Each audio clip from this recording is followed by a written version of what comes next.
살다 보면 정말 억울한 순간이 있습니다. 분명 내 뜻은 그런 게 아니었는데 누군가 내 말을 잘못 받아들이고 그게 또 다른 사람에게 전해지면서 전혀 엉뚱한 이야기로 변해버리는 일들요.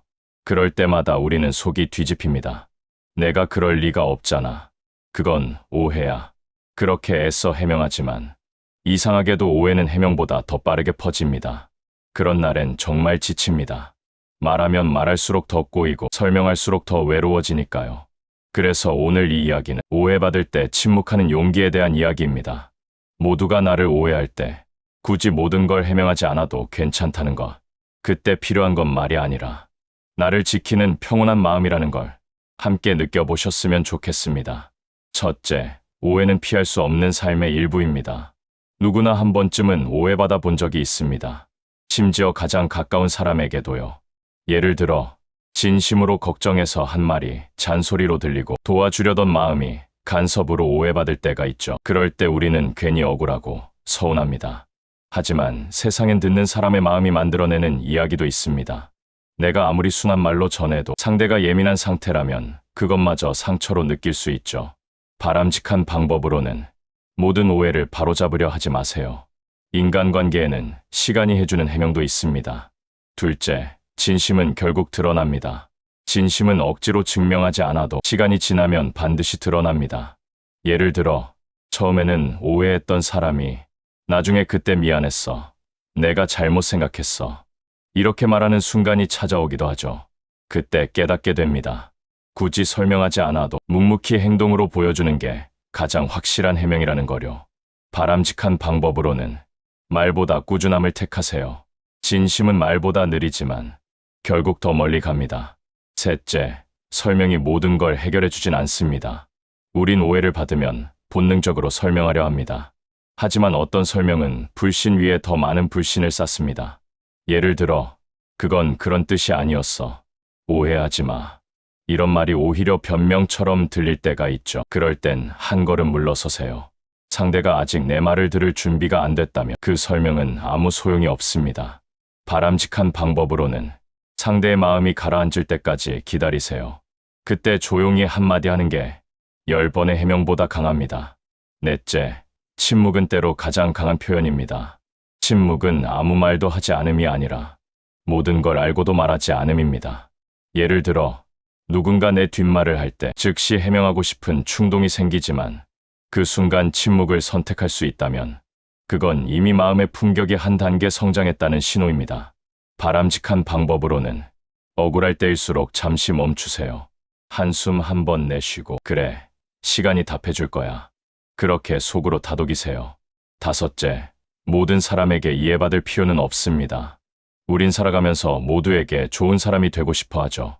하지만 아무리 노력해도 모두에게 사랑받을 수는 없습니다.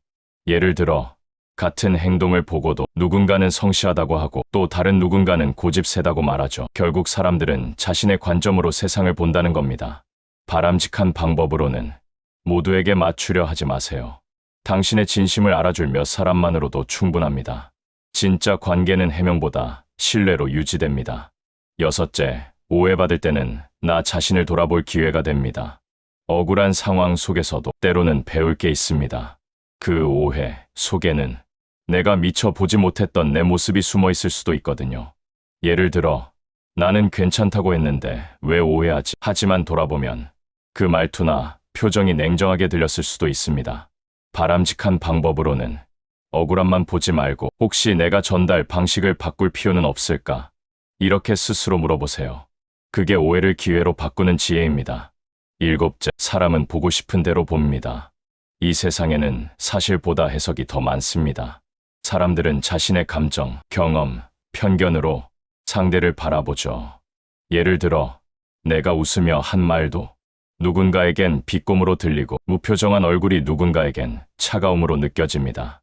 그건 내 잘못이 아니라 상대의 마음이 그렇게 읽고 싶은 상태일 뿐이에요. 바람직한 방법으로는 타인의 해석에 너무 흔들리지 마세요. 당신이 어떤 마음으로 살아가는지가 중요합니다. 여덟째, 오해를 두려워하지 말아야 합니다. 오해를 피하려고 말을 아끼고 표정을 감추고 스스로를 조심스럽게 숨기다 보면 결국 나라는 사람을 잃게 됩니다.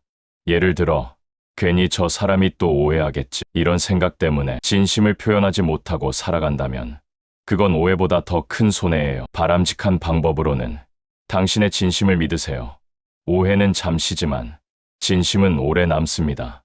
아홉째, 진정한 관계는 오해 속에서도 무너지지 않습니다. 좋은 관계는 한두 번의 오해로 깨지지 않습니다. 예를 들어 오랫동안 함께한 친구라면 어떤 오해가 있어도 결국 이렇게 말하죠.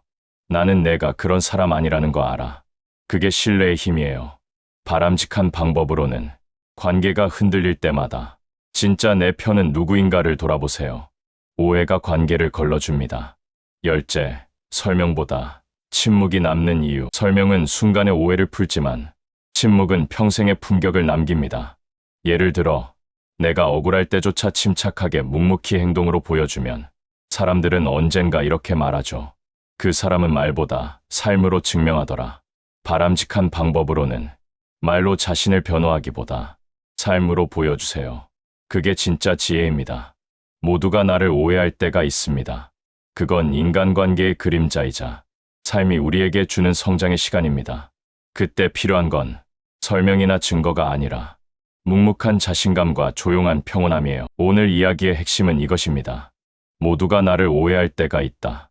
그때는 설명보다 침묵이 더 지혜롭다.